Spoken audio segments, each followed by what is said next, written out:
Tila walang championship hangover ang Beermen nang buksan ng San Miguel ang kanilang kampanya sa Philippine Cup sa isang dominating performance. Binuksan ng San Miguel ang kanilang kampanya sa 2024 PBA Philippine Cup sa isang panalo, nang talunin nila ang Rain or Shine, 109-97, noong Biyernes sa Smart Araneta Coliseum. Ang Beermen ay hindi nagpakita ng mga palatandaan ng kalawang, matapos maglaro sa unang pagkakataon mula nang mag-champion sila sa Commissioner's Cup noong Pebrero, at mariin na tinalo ang Elasto Painters matapos manguna ng hanggang 20 points.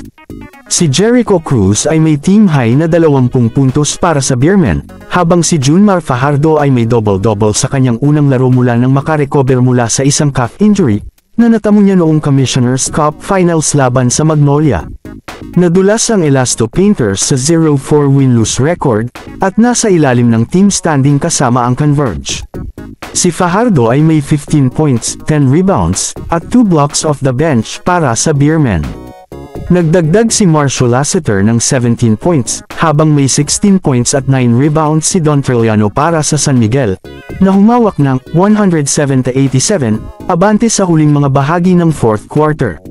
Natuwa si San Miguel coach George Gallant sa no-let-up attitude ng team, at sa kanilang paghahanda na nagsimula noong unang linggo ng Marso, ay nagbunga ng magandang performance sa kanilang unang game sa conference.